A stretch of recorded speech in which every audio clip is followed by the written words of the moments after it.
Astro Conquest is a game about clicking rectangles.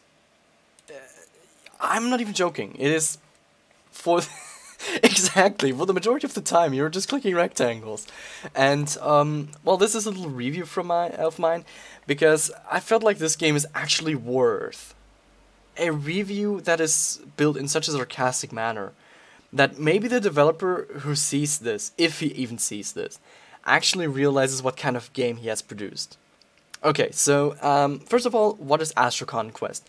Astro Conquest is a game where you strategically get bases, you are managing your resources, you're building fleets, and you take over bases, such as this one, which I'm just gonna showcase for a second, if I can. Can I do this? I probably can. Let me just, like, build up an Alto class. In 3 minutes it should be finished, so I'll be right back. Okay, back to the game. So the Penhalter class is soon finished. So this is a bomber class, so that means it is pretty good against bases.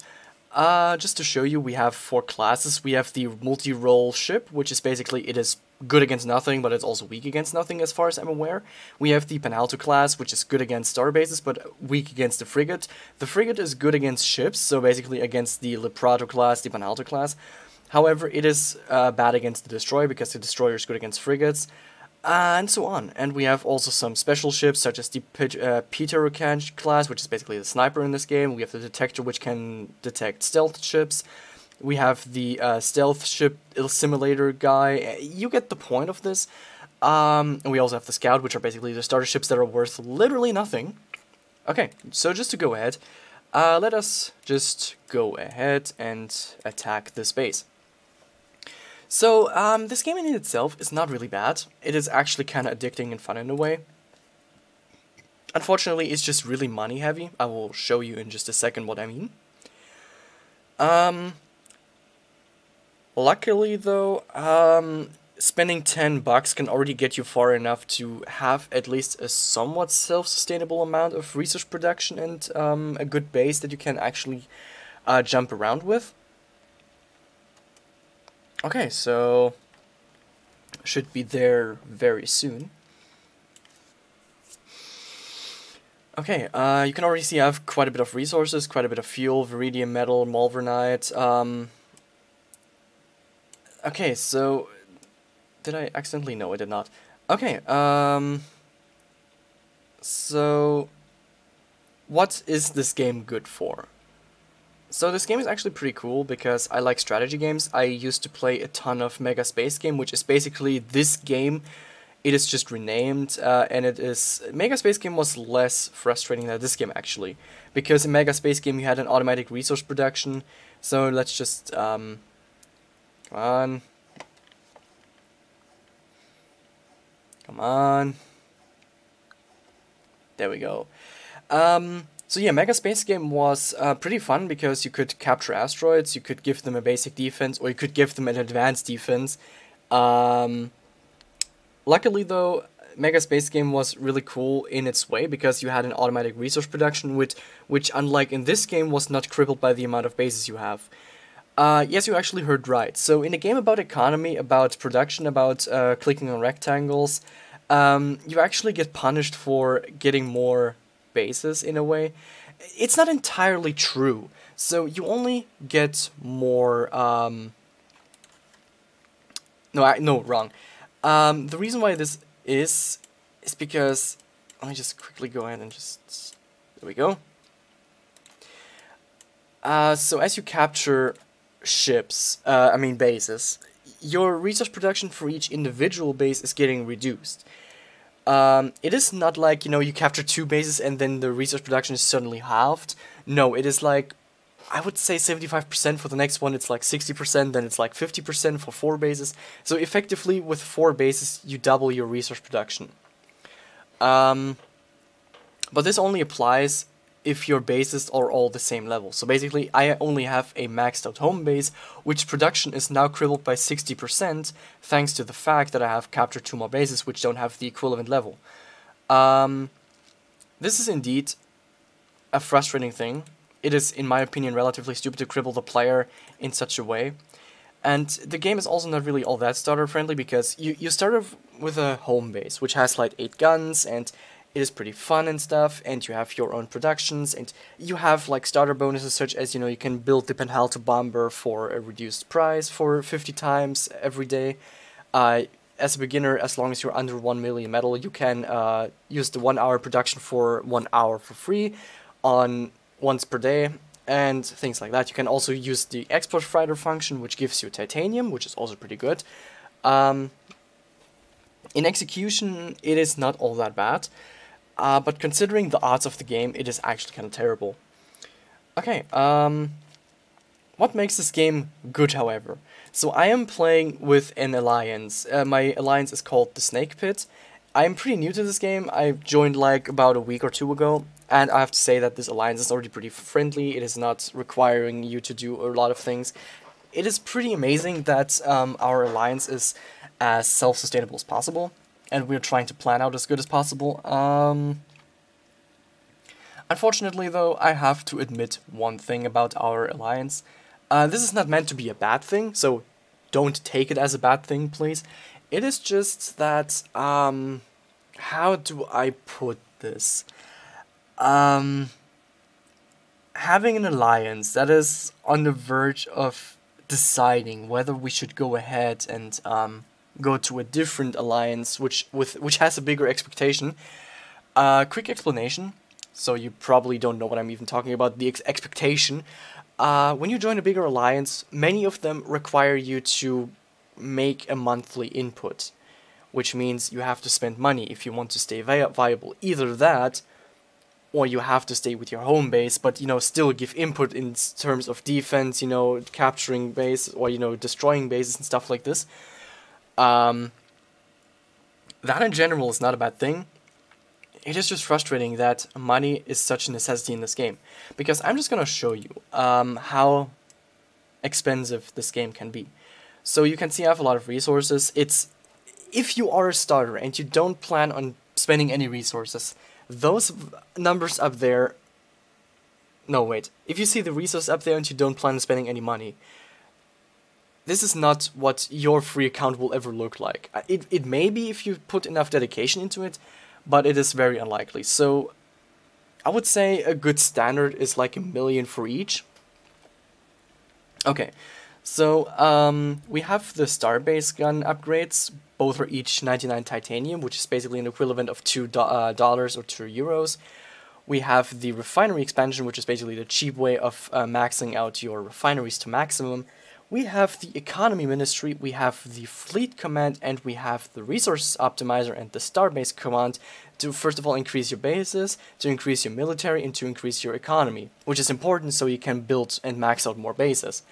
Then we also have the boosters, which are the military office station, and the group limit extension, which is basically giving you extra group limit and even more military.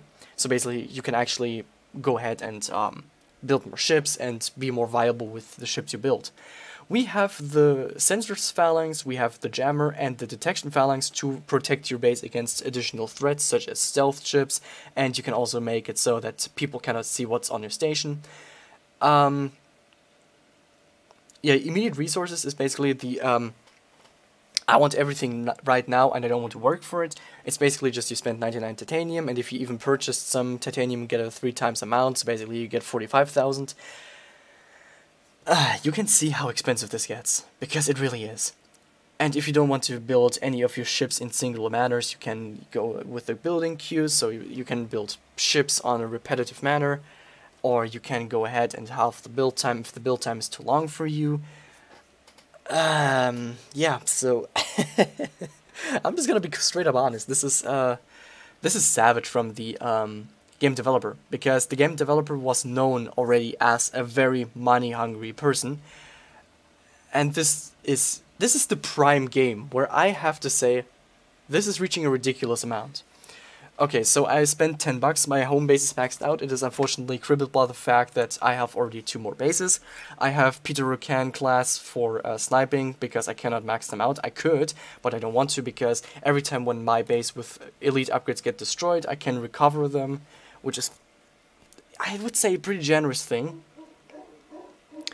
Of course, my dogs are doing some stuff again.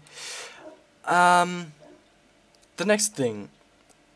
Green guns are worth nothing. So basically, you have to get the star gun upgrade, and you have to get the star gun weapon range upgrade.